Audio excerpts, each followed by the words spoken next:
to the Reasons I'm Broke podcast, bringing you the reasons we're broke every single week, ranging from comics, movies, TV, video games, and more. At the time of this recording, I am up in Chicago for Wizard World Chicago, and anytime I do come up, I have Clayton and Mr. Goddamn Riggs on. So they agreed to do another episode, and I hope y'all enjoy it just as much. To anyone that is new to the show, this is going to be a different episode than what we normally do. We'll probably have something regular next week as far as the stories that broke this week, and we'll probably have some comic book and superhero talk today, but it's mainly for the Mr. Riggs stories that I enjoy myself. And if you haven't heard those episodes, if you're a newer listener, if you just do a search for Riggs on the title search on YouTube or anything like that, it will pop right up.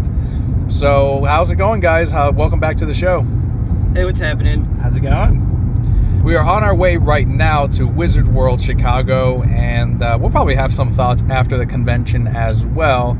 But right now it's mainly about Riggs telling some stories, some work stories, because all of this shit ends up being stuff that I go back and listen to and hear many years down the road, even just crack up every time. When you're feeling lonely and you're like, I miss Mr. Riggs. That's right. So Riggs, what has happened with you this week? What kind of place do you work at, first off?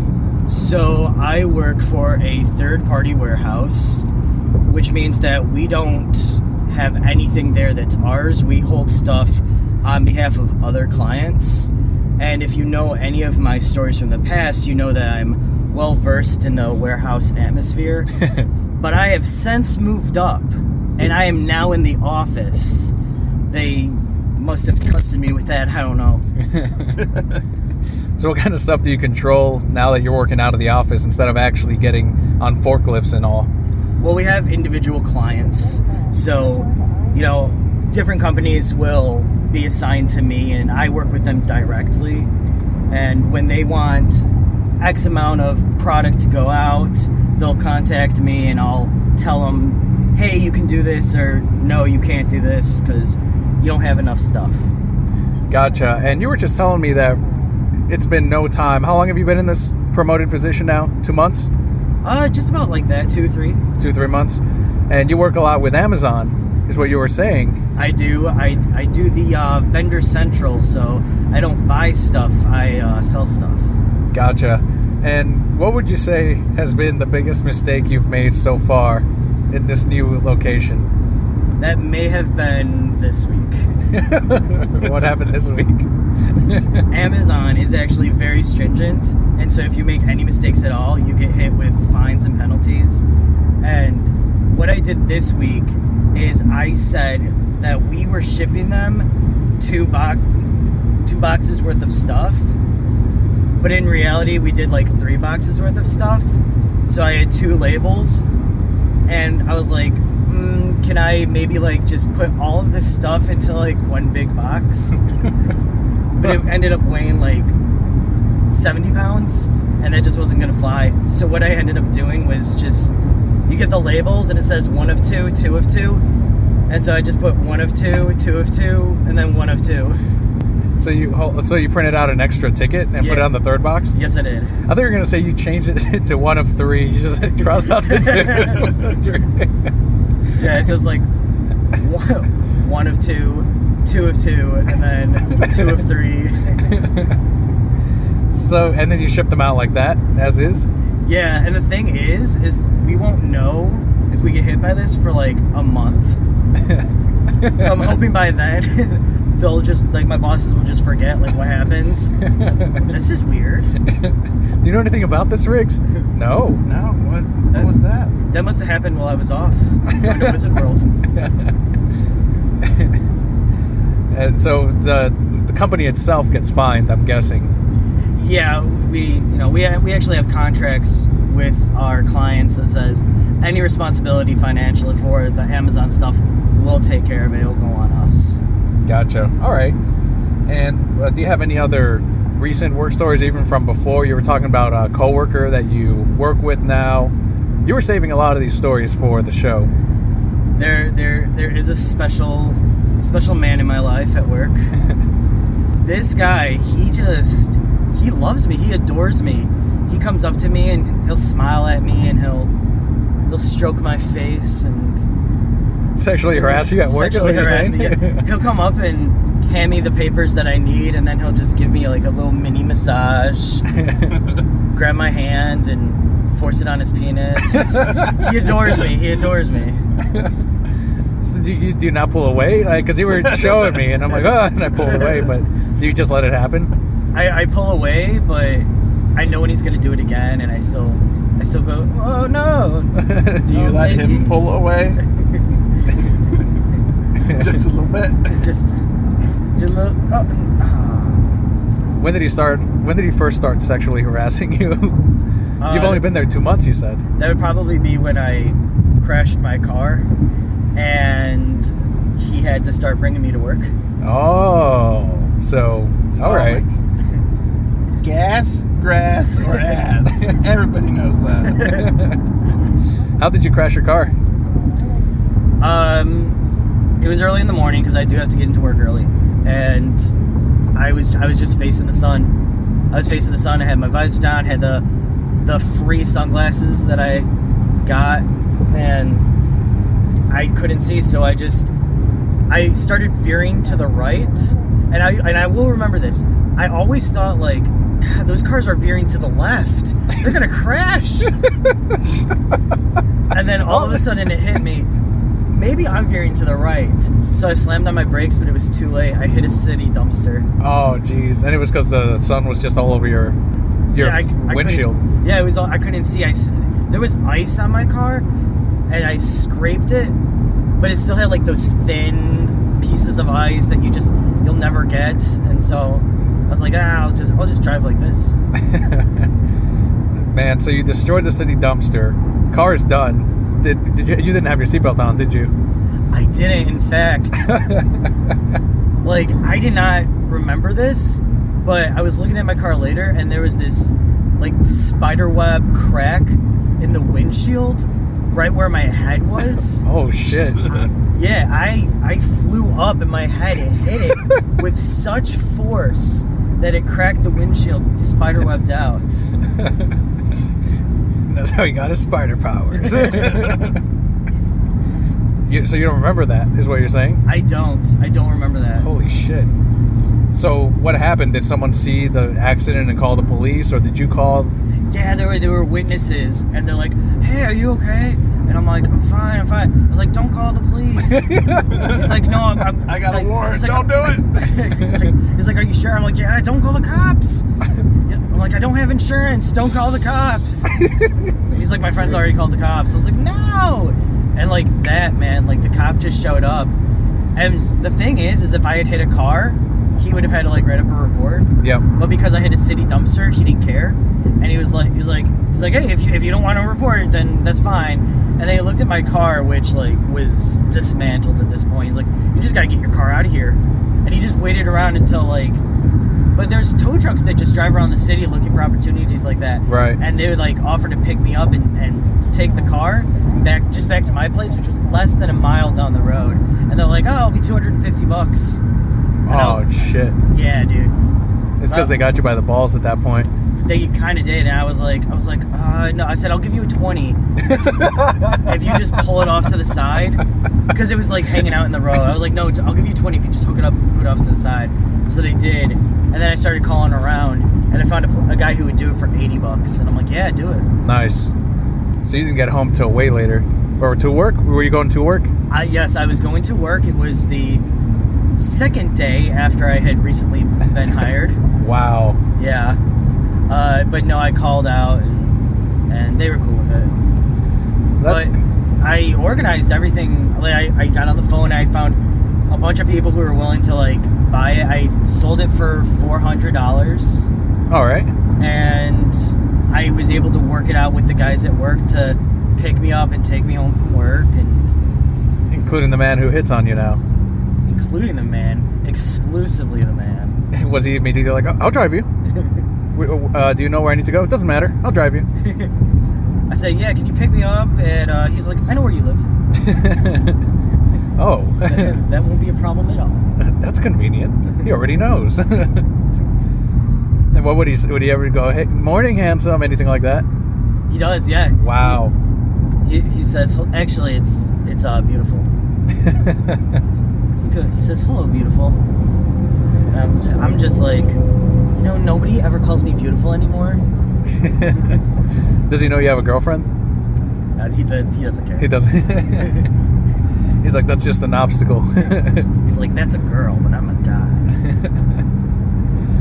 That's yeah. When you came up with the new car that you bought and it has no bumper, I thought it was because maybe you did something that screwed up the bumper and now it's gone. But now you have a whole new ride because of that. Yeah, I do. So I have this car so I sold my old one for $400. This new car I bought for $500. So it wasn't that much of a loss. Mm. This car, on the outside, I grant you, it does look very shitty. It doesn't have a bumper. It has like the front bumper taped up to the point where if I were to go through a car wash, it would take the tape off and the bumper would fall off. I know this because this happened in the past. It's in the middle of the car wash, the one that pulls you through? Yeah, the automatic one, yeah. Wow. So, I was just going to guess that if it fell off, it would probably screw up the fucking machines. I don't know, it happened like before. Like they warned me, they said, don't get a car wash because this will happen. I'm like, oh, okay. But you got one anyway? No, they just okay. told me, yeah. So I haven't gotten a car wash. And then like I bought it, signed all the papers and whatnot, and I drove somewhere to get food. And then after I got food, I went to go open up the driver's side door, and the handle just came with me. It's just falling apart. It is, but I kept the handle. I kept putting the handle back on, and then like, oh, I'll just be careful with it. But then I'll be like sleepy, and I'll go, oh man. So now I just stop. I don't go through the passenger side door to get in. Mm. I go through the hole that the handle is on, and I just stick my finger in there, and I play with the mechanism. Yeah, yesterday I was trying to open the door because you hadn't seen us coming up yet. But then, so I stuck my finger in there, but I'm like, oh wait, what if he opens it from the inside and it breaks my finger or something? Well, yeah, I mean, you put it in there and then I just like keep going. Yeah. Yeah. Yeah, that could absolutely happen. What other stories were you saving for the show? None. I told you all of them earlier.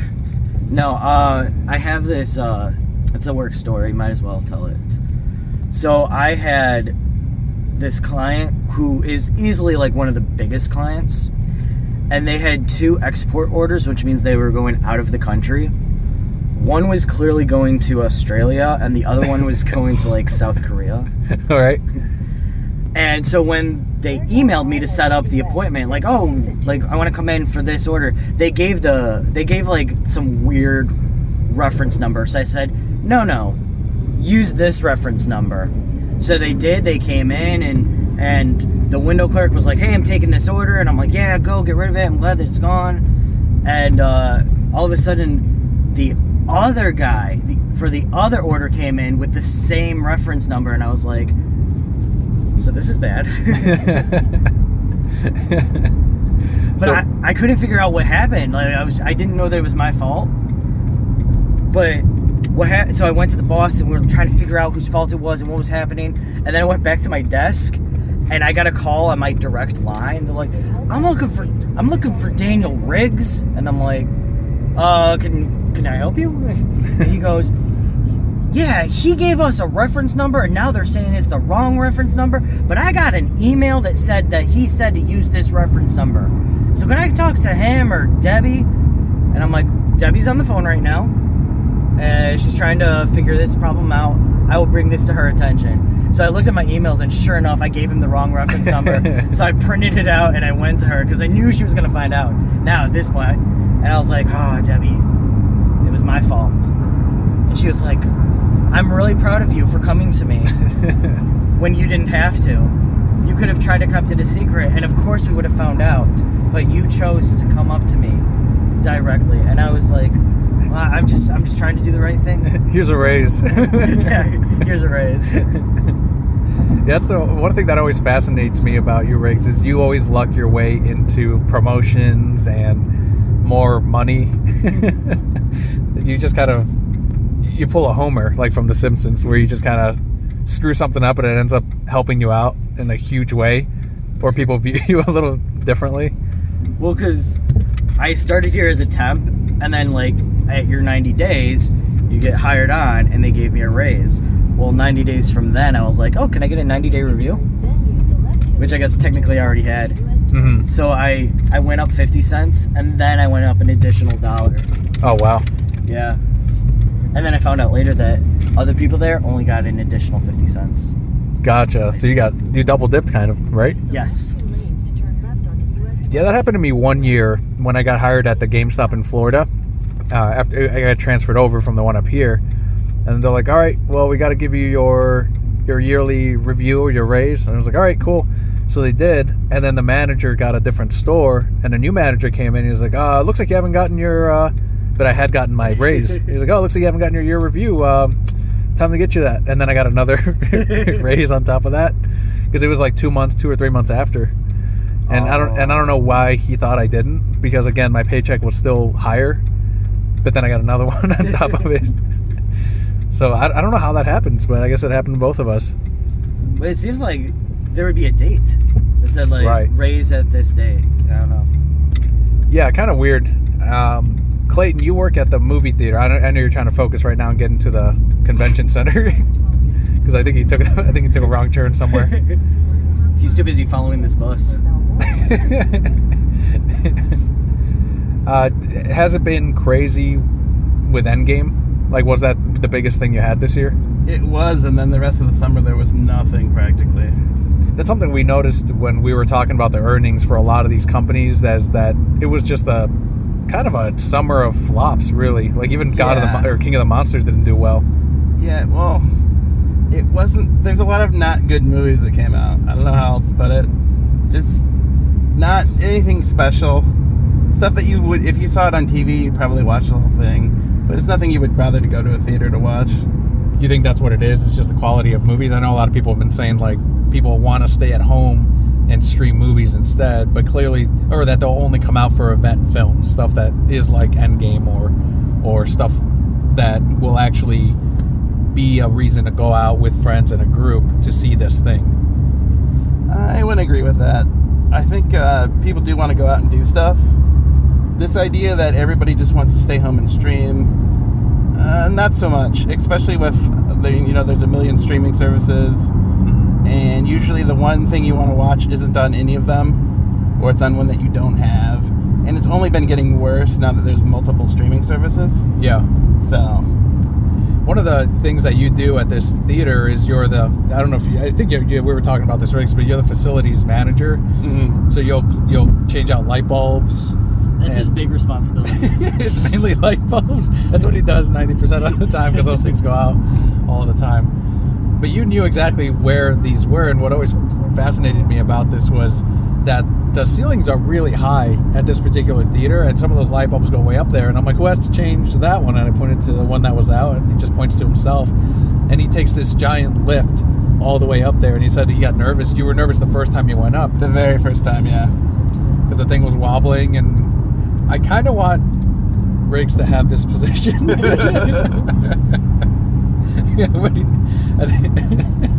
Clayton, do you ever just like walk around and see like all the light bulbs are working perfectly, and you're like, I'm gonna be out of a job, and so you just take rocks and throw them at it? Oh man, there's a light bulb out, I better go change that. There's always a light bulb out somewhere. That's kind of a small part of my job. A whole lot of it is making sure like various vendors get into the building to work on things, stuff like that. If something's big is broken, getting the proper vendor to come in and fix it, etc. Light bulbs and seats are maybe 50% of my job. Wow. Do you have a tool belt? No, I don't actually need one. That wasn't the answer I was hoping for. You're like, yeah, I do, but I don't really need tools, so I just put like Cheetos in there. Cheetos. A juice box. And what have you. What would you have in your tool belt, Riggs? I'd have a Twix bar, and then the Gushers. Gushers? Yeah, Gushers. And then always like Dr. Pepper. Yeah, that's your favorite. That's your go-to drink, isn't it? It is. But not when I'm drinking. Because when I drink, because I don't want to mix up my day like regular. I'm getting a burger or drink with my alcohol. Mm-hmm. I try to keep them separate. When was the last time you got really trashed? Was it at the wedding that you were talking about earlier? No, I got drunk since then. I don't know. I don't know if the listeners know or care, but I now live in the city, so I can take public transportation anywhere, and I could just get like toasted, just beyond drunk, and then I just take an Uber home. So where do you go normally? You go out to like a bar? Do you go to a club? Do you go to someone's place? Well, you asked about my last time, right? Yeah. The last time I got drunk, like drunk, was about a week and a half ago. I went to Lincoln Park Zoo. They were having a special event at night, adults only, and they had alcohol there. And so I just was walking around looking at the monkeys, drinking weird mixed drinks. They had those weird like zoo names, like Monkalicious or something. The theme stuff. Yeah. Bunch of furries running around. There was actually none of those. I was very surprised. You go to anime conventions pretty often? Do you see them a lot when you go? Oh my god, I see them a lot.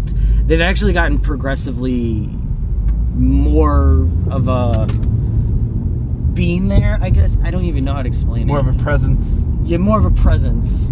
I wanted to say like they've gotten progressively worse, but I'm like, don't say that. You could say that. Are they all in your face? Just look at the shops, right? It used to be like just one person with a stick and a bunch of tails, and then they had like this small little booth, and now the booth is just getting larger and larger and larger each year, and the furries are even getting more and more aggressive. They would wear like a tail and then the ears and like maybe like paws, but now they're going like full furry. Like a full outfit. Like a full outfit. Well, what a lot of these people will do, I don't know if you've seen that one guy online, but they meet online in their furry personas. Like they'll have little cartoon versions of what they dress up as. And I think there was a couple that ended up getting married and before seeing each other, but they got married in their fur outfits, and then they saw each other after. And I told this story to my coworker, and she goes, "That's very romantic." And I'm like, you don't know what the fuck the other person looks like. That's a huge gamble. Like, I know it's not just, love, but it's like, come on, you met them as a persona, and you're acting like the fucking persona. They're gonna do everything in those fur outfits. Everything. Well, that I know. But it's like, they're not gonna dress up like that all the time. Go to the office. Would he put on the head and then have like a suit underneath, or would he have a suit for the full? Oh no, he'd have a suit for the full costume. Jesus, gotta go to big and tall. But I don't have anything against furries. It's just I find it very surprising because, and I could be wrong inside my head, furries and anime are just two different things. And it's not so much that we have to segregate them all, but it's like it's just I find it interesting that they're getting more of a presence in the anime world, or at least at the conventions. Because we're about to go to Wizard World, which is a comic book convention, and again, furries and comic books kind of don't really, I guess, mesh. Yeah, they don't. Yeah, they're not one and the same at all. Right, and I wouldn't expect a big furry presence. Perhaps a small one, sure, and that's expected. And so to think of it as going to the anime conventions and seeing it just kind of boggles my mind. Yeah, if we see one, I'll definitely take a picture and tweet it out, and I'll try to get one with Riggs like next to him. You can expect a classic Riggs photo pose in that one. Speaking of Riggsisms, you gave me one when I texted you. Okay, it was I know I'm always right, but sometimes I am not. Sometimes I can be right at the wrong time. So explain that. What do you mean by that? I don't know. I was drunk when I said that. Were you? Yeah. See, I didn't know that. I thought you were just being real clever, like about the DOI too the other night. No, it's like one of those things. If I was to put meaning into it, it'd be like one of those things where like house, Yeah. Where he's right, but he's an asshole for saying the things that he says in the moment that he says it. You can be right, but that doesn't mean you have to say something or say it in a particular way. Gotcha. So I'm always right, but if you're mad at me, it's not because I'm wrong. It's because I'm right at the wrong time. Well, we're about to park into this convention center. As we wrap that up and go into the con and kind of see what's going on, did you have a last mini story that you wanted to end this portion of it with? No, but what I would love to do is, before we go into Wizard World, I'd like to tell people what I'm hoping to get out of Wizard World. Okay, yeah. So when I go to comic book conventions, I usually beeline to Artist Alley, where I can talk to the artists and get like those people that haven't quite made it yet, or they're trying to like just get more of a presence and get themselves out there. Because you buy books from them, they're so appreciative. They'll sign it. They'll draw a little figure in there. You can talk to them for a while. It's the best experience that I can find, rather than just going to, a distributor and just buying the book. Is there a certain artist you're looking for? I don't think there's one that I'm looking for today. I'm just looking to see what's there. Something new? Something new. What about that Young Justice or Mini Justice League from last year? I have not been reading him as much because he hasn't been producing as much material as he has in the past. I don't know if he has stuff going on. But yeah, I think he had a medical thing come up because he was trying to raise money for it. I think I remember reading something about that. Yeah, and if I see him, that would be great. I just don't know if he will be here at all. Well, I hope you accidentally buy some more hentai this year, like 2 years ago when you bought the dude's book, and it was nothing but porn. And then the year after that, where I bought the third one in the line.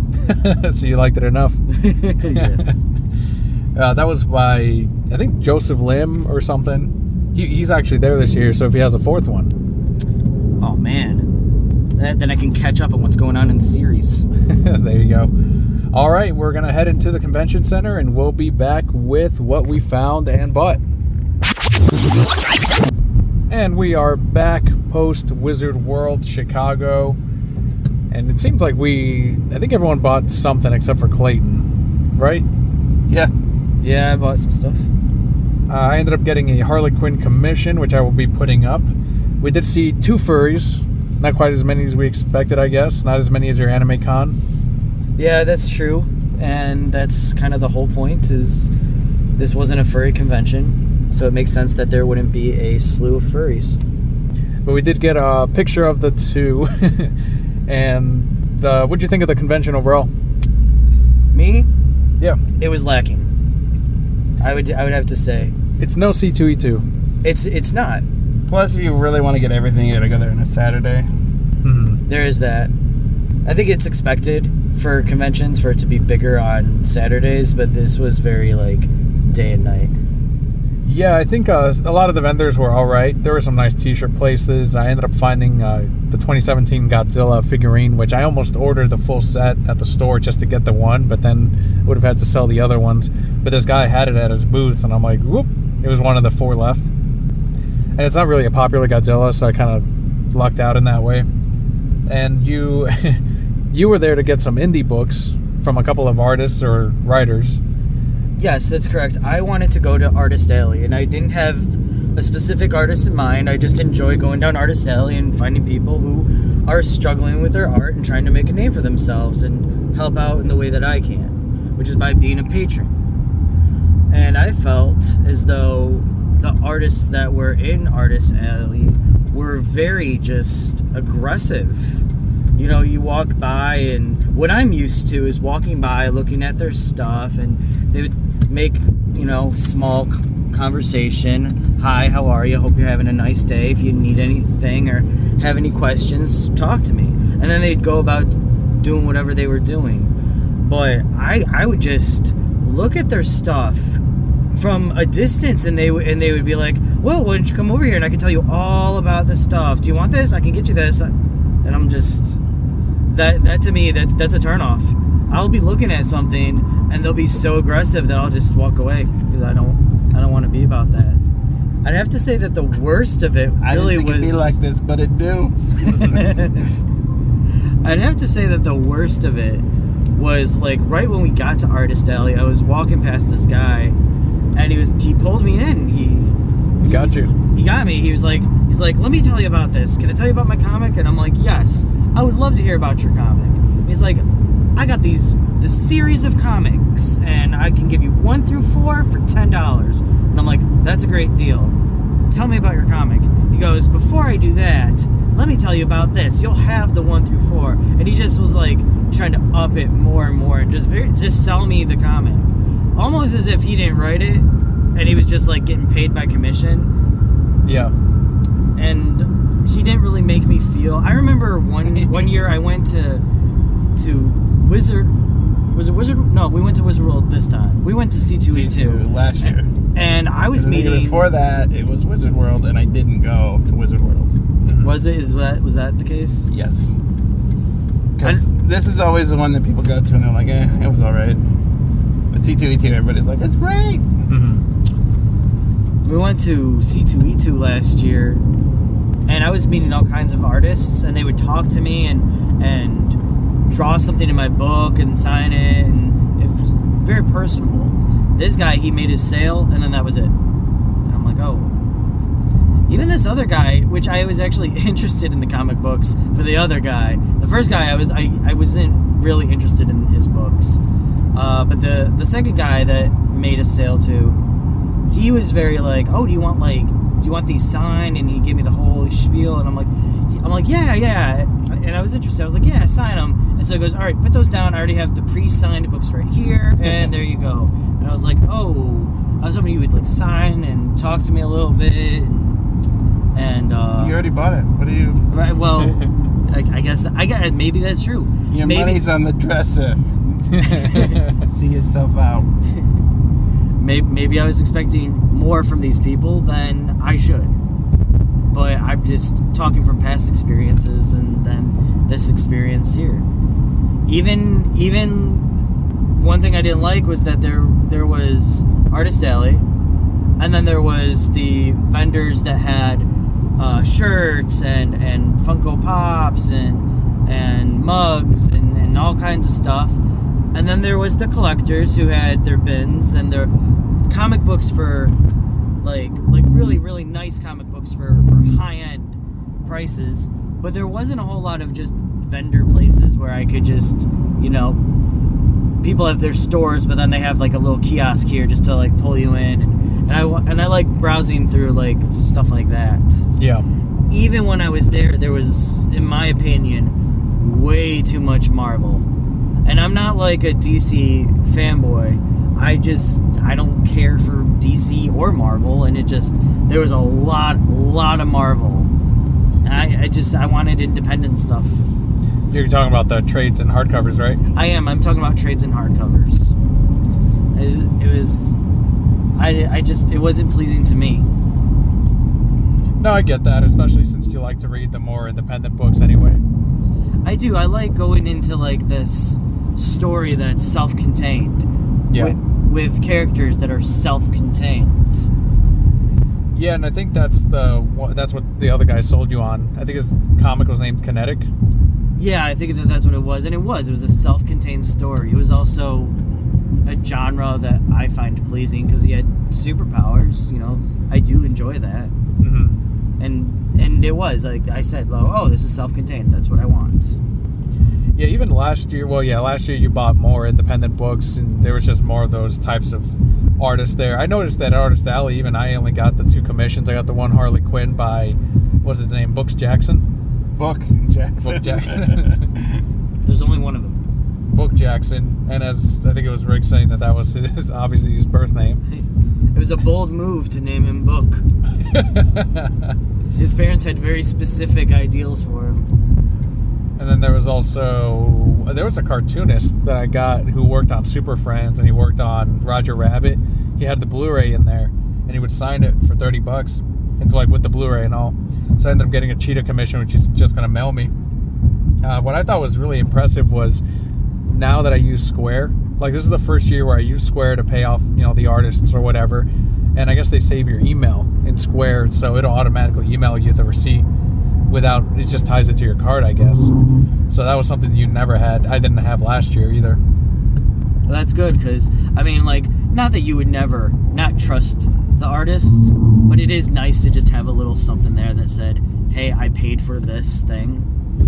Yeah, especially if you're going to have it mailed out, you want to have some kind of proof of it. We saw Nostalgia Critic was at one of the tables, but you could just walk right up to him. He didn't seem to be dressing the way, like, I guess in his Nostalgia Critic outfit, because he didn't have his hat on or his glasses or the jacket. Or the jacket, yeah, he didn't have the jacket. I met Nostalgia Critic a long time ago. I don't know if you know that. No, what'd you say? Well, it was my very first con, and it was in Michigan, and it was YumaCon, and he was there, and this was like, you know, during the height of him, I guess, his career. Yeah, he's kind of gone down. And I was there with my friend Tim, and we met up with him and introduced ourselves, that, hey, we're huge fans, and of course, to him, it was just like another group of people. Right. But then later, I was just like walking the halls of the hotel, and I saw him there, and him and I had a nice little conversation, and I told him like more, like, oh, you do this, it's great, I really like this. He goes, yeah, we just had like a little, like, I'd say 5-10 minute conversation just about like his art, and then he just kept on walking. He's like, all right, well, have a good night. I'm like, yeah, you too. That's really neat. When we went to the autograph session this time, like I think we were sort of planning on maybe meeting Goldblum. We were just going to take a look, really. But as we were walking around, we saw Zachary Levi. Yes. And he was talking to the dude from Star Wars. What's his name? He's not so much from Star Wars. He's from any J.J. Abrams. Right. I don't know his name. He was in the first episode of Lost. He was in Alias. He's literally in anything J.J.'s in. That's all he ever does. Star Trek. He was there. Yeah. So he was talking to Zachary, and then Zachary like went back behind the curtains. But it was a little surreal just seeing him like within 10 feet of us, just walking around.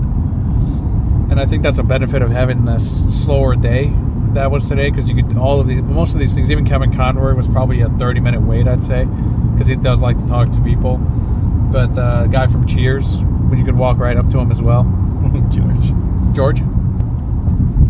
I did see that someone was supposed to be there, but unfortunately they were not. And it was a guy that I really admired when I was younger.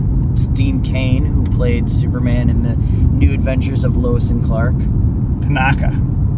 He's played other roles since then, such as Zombie Number 1 and the bad guy in the Christian movies. Oh, does he? Is that usually what he plays? Yeah, he played the bad guy in one of those Pure Flix movies. There is no God. No, God is dead. Or God's not dead. That's what it is. It's God's not dead. And he was just like this asshole, this random guy who broke up with his girlfriend because the girlfriend got cancer. Oh, wow. As one does. I don't know. And then I saw him in another movie where he played like a half zombie. I thought you were thinking of Kevin Sorbo, because I know Sorbo plays like Kevin an atheist. Sorbo played the atheist like teacher or whatever. Yeah. Oh, no. The kid challenges about God's not dead. No, but I wish that I had seen Dean Cain, because really, I mean, I make fun of him a lot, but I really liked him as Superman. Yeah, that's your bumper. Just in the middle of the road there. Is he your favorite Superman? I don't know if he's my favorite Superman, but yes, he's my favorite Superman. Christopher Reeves. And what was his name that played Lex Luthor? Jesse Eisenberg. No, in the New Adventures of Lois and Clark. I don't know. Yeah, I don't know that guy's name either. Well, he's my favorite Lex Luthor. Over Jesse Eisenberg? Did Jesse Eisenberg play Lex Luthor? I thought he played the Joker. Oh, jeez. He certainly was acting like the Joker. I'm surprised he didn't say the Riddler. That's the one everyone said. Oh, really? He's acting like Lex from Superman Year One, or Earth 1. Oh, if it helps, I never saw the movie with Jesse Eisenberg. Was it Earth 1? I don't remember. It was... Earth X? It might be Earth 1. That one Skaczynski wanted to do, right? That he was like, this is what my Superman would have been if they let me. That one I don't know about. I'm not sure about that project. I know about the George Miller Justice League that people keep talking about because of the writer's strike, and that ended up going away. Yeah. But that would have had Armie Hammer as Batman, right? Yeah, and that's who they kept wanting to replace. Like, Because he would have been real cheap. He still is real cheap. Yeah. Because all those movies he was in flopped. He was like this... He was like another up-and-comer after Social Network, ironically. mm-hmm. And then he was in that Lone Ranger movie. Do you think he'd make a good Batman? No. Do you think he'd make a good Batman? I have no opinion on him, really. Like, I haven't seen him in enough stuff. I'm also not a casting director. Well, if you were in charge of the movie, would you be okay with him? Yeah, give him a shot. Let's see. I actually really didn't care for Ben Affleck. I know that's like heresy to all these people, but Yeah, it is. meh. He was kind of a bland Fleck. Yeah, bland. Jeez. Yeah, I think we're going to disagree on that. You didn't see that one, right, Riggs? No, I didn't see it. Okay, so I saw the one Superman movie. Man of Steel? Sure. I will find him. And then I never saw any DC movie since. I will find him. I will find him. What was the last Marvel movie you saw? It was one of the Captain Americas. Was it the one where they all fight each other, or was it the one where he's just fighting that one guy with the robot arm? They went into a bunker somewhere. Oh, it was with the one guy who later can fly. War Machine? No, he has just the wings. Oh, Falcon. There you go. I'm Yeah. gonna say it was Winter Soldier. Yeah. Yeah. Hail Hydra. They go into the bunker and the bunker gets blown up, right? Yeah, but somehow they survive. He is Somehow. Captain America. Yeah, and then the other person was just a regular person. Yeah, but I mean, he held up the rubble or whatever. It's fine. Don't think about it. What about the heat? You're from watching the fire? movies wrong. Okay? Oh, am I supposed to just turn off my brain and just Exactly. accept what they give me? Yep. Just like sex. Don't think about it. Just take it as it comes. I'm Patrick H. Willems. You're watching movies wrong. Stop paying attention to the plot holes. They don't matter. There's going to be like 5 people who listen to this who are like, I saw that video. Yeah, there might be. Did you have any other thoughts as far as the convention or any stories that you were saving as well? I would have to say just the overall general feeling of I kind of like I knew it wasn't Saturday. It was Friday, but it almost had that Sunday feel to it. Because I even saw vendors that had prices and then they scratched it out and put like a lower price, and I'm like, that's what you do on Sunday. Yeah. And there weren't that many cosplayers that you would expect. There was definitely a few, but not this overwhelming. And that's the other thing, is we would just walk down the aisles and we'd be able to really just go to any kind of booth that we wanted to go to. Walk right up? Yeah, walk right up and then get hassled and then like shake our head and walk away. Well, that was the thing too, is they reported a 50% loss this quarter, Wizard World. So they were thinking that maybe they were going to cut down some shows, probably for the rest of the year or maybe next year, because they did that one year. They were supposed to do Wizard World Orlando and they canceled it. That's when they were really in trouble. Really? Yeah, and that year this one was really like sparse. And I was like, oh, they're going to go to business soon. And I kind of noticed that with this one, it wasn't really, like, there were a good amount of people, but even for a Friday, I was like, not really a lot of people. I didn't even see William Shatner on the list. You know that he goes to all of them. They did have this chair you can sit in. They did. They had a captain's chair. This nondescript, non-series, just regular old original captain's chair. It certainly was not the one from Next Gen. So I refused to sit in it. Yeah, the guy was like, go ahead, take a selfie, sit down. After you do, it'd be like, it'll be $5. That's the thing, is I noticed that a lot. A lot of people were like, oh, free selfies. There were definitely lots of places there to take a selfie, but I'm not really sure what the point of that was. That's what I was thinking. I thought they were going to charge you right after. I thought it was like to promote something else. Take another selfie. You take a selfie and then they hand you like a card and they say, you've earned yourself a free drink at this restaurant or something. I don't know. That does make sense, yeah. I wasn't really interested in taking a selfie. Mm-hmm. So I was just like, well, whatever. The one thing that did bug me about a couple of these artists, and I don't know, maybe it's because it's at Wizard World, so they get kind of the more local talent or something, is a lot of them had artwork that I really recognized. I'm like, that's J. Scott Campbell's, that's Darwin Cook, and they were just like, redo them, but as like a slightly different character. But I still noticed, and the way you can tell too is anytime they drew like a girl. Remember that lady we were talking to on the booth, and she was like, oh, when she showed you that water painting, she's like, I think I see 2 eyes and a mouth here. Is that a guitar? And you were like, no, it's a violin. It's because it was a violin, by the way. But yes, I remember her. So she I don't know if she was the artist or if it was the other guy, but all of those were like not traced but lifted from other works. Yeah, I definitely could sense a lot of similarity. So that's one thing that kind of bugged me, and I'm like, well, I'm not going to get a commission from them. Yeah. Because they would just find something else and trace it.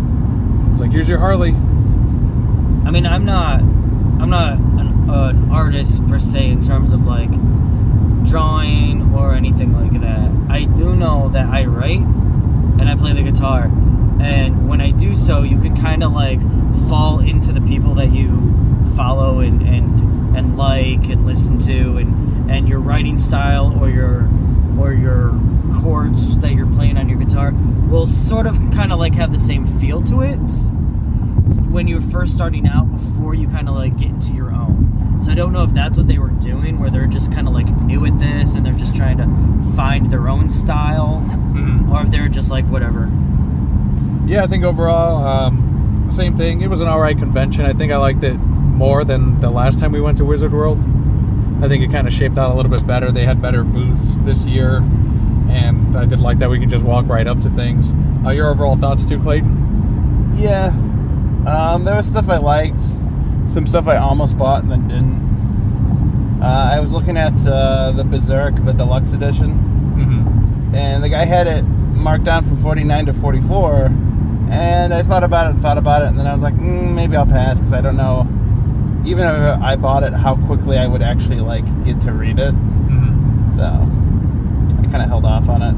I also looked at Baltimore, because I had heard about that when it first came out, that it was pretty good, and I never got around to it. Yeah, you said you were trying to get into more anime in general too, right? Yeah. They had almost no actual like anime other than bootlegs. Yeah, that's right. And there's a lot of My Hero Academia and like nothing else. And I know that's like the most popular one right now, but it kind of blew my mind because it was that, and I would occasionally find One Piece stuff, and that was it. And I don't watch either of their shows.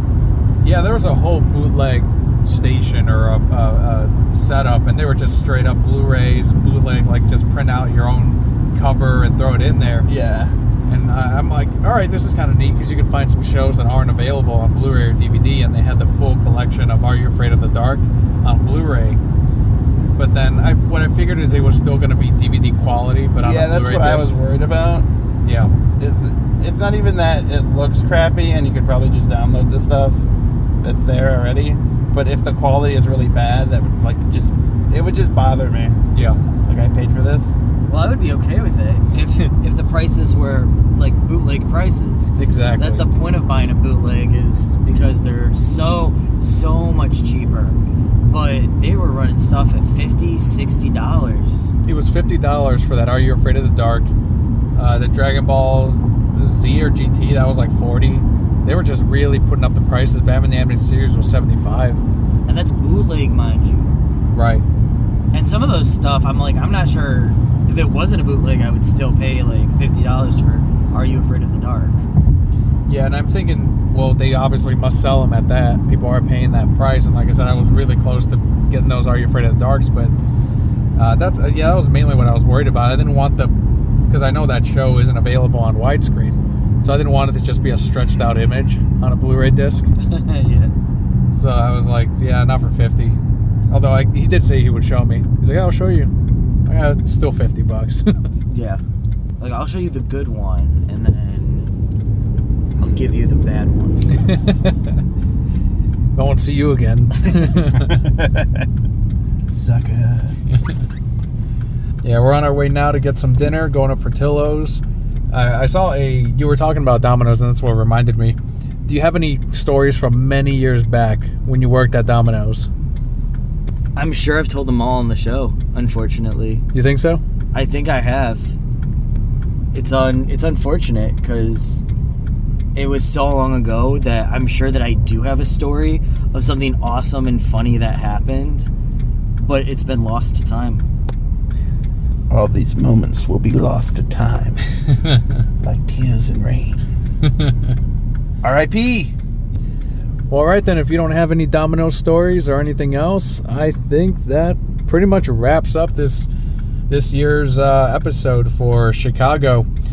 Riggs, do you remember your Twitter handle? Where they can find you? Not that you use it. Not that I use it, although I've been meaning to get back into it. I believe it was, get ready for it, Mediocre Moon Day. Not Monday. Moon Day. Mediocre Moon Day.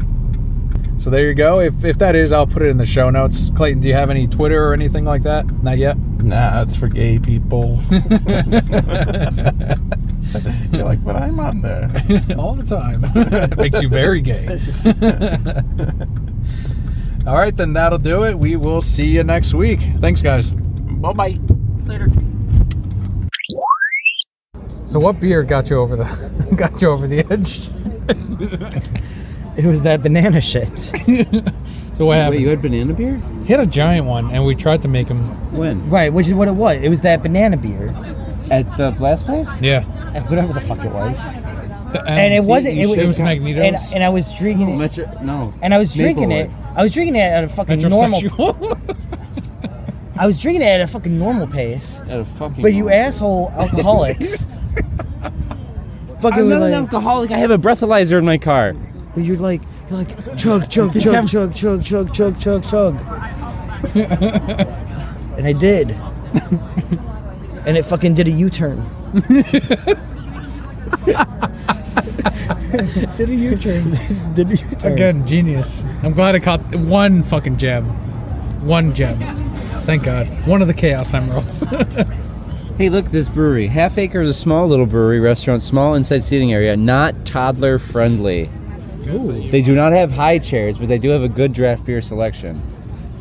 Any input on this?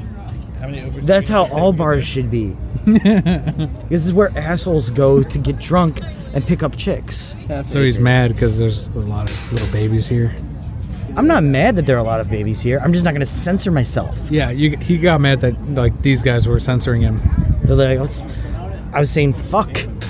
And then they're just like, hey, whoa, hey, the kids. Dan was the one who was saying it. I was like, hey. I did not say anything. Hey, you were guys. the one saying it. No. Hey, guys, there's kids around. No, fuck them. When you're out in the public, you're subject to the public. When you're on the public, you're subject to the public. That's a Riggsism. That's a Riggsism. When you're on that public. You become the public and are one with the public. And if the public decides to drink and swear and cuss and smoke, then you're subject to that. Then you do too. What? Is it Uber distance away or? This new one?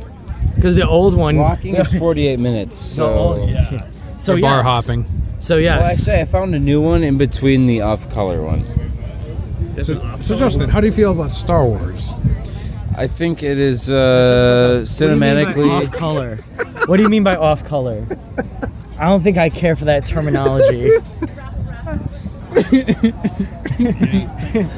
What's funny is he's albino.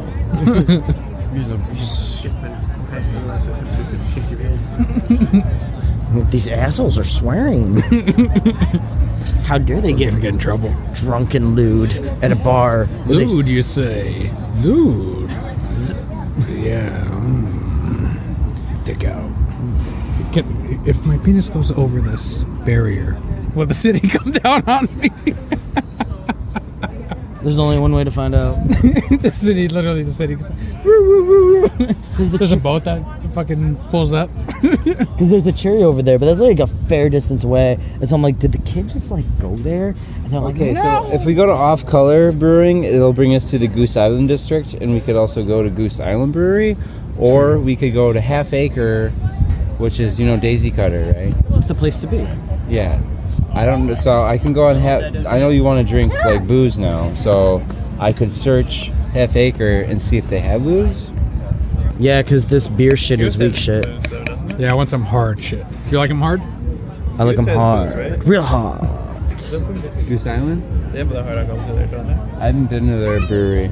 All these places I've never been before, but I don't live in the city, so I don't know what the fuck I'm So doing. what do you expect with the next Star Wars? You've been winning so far. Hashtag winning. Well, because I've been drinking Tiger's Blood. Winning. It's disgusting. What do you expect out of the next Star Wars? I expect nothing but shit.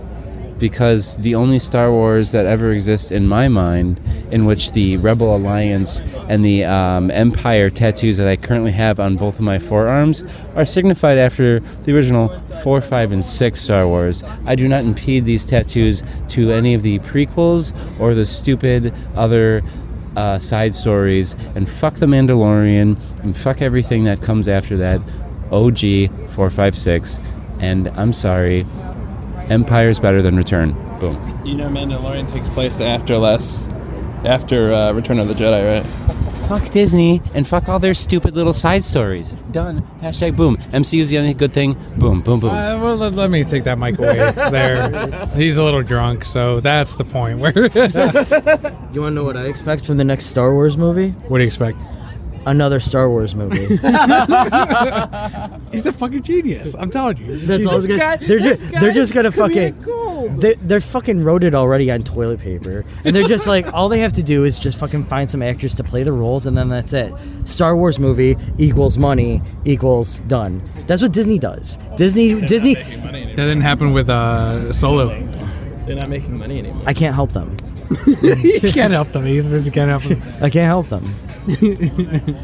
Maybe if they'd answer my calls. All right, Half Acre or Off Color. Do you have anything else to say, Justin, about the Star Wars franchise?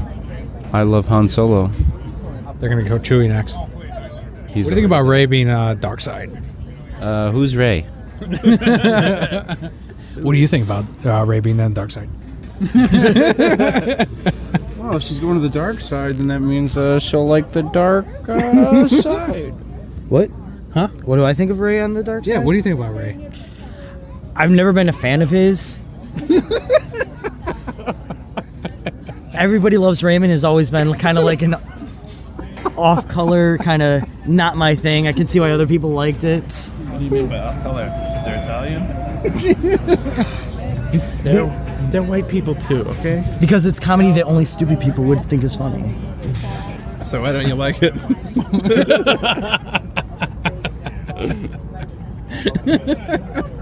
Fucking burned you. He did. I got nothing on that.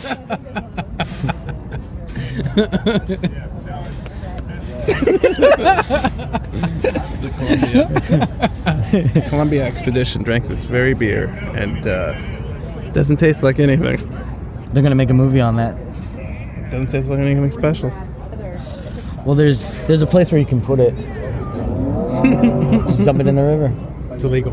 If only I had that really long reach. Just chuck the fucking glass.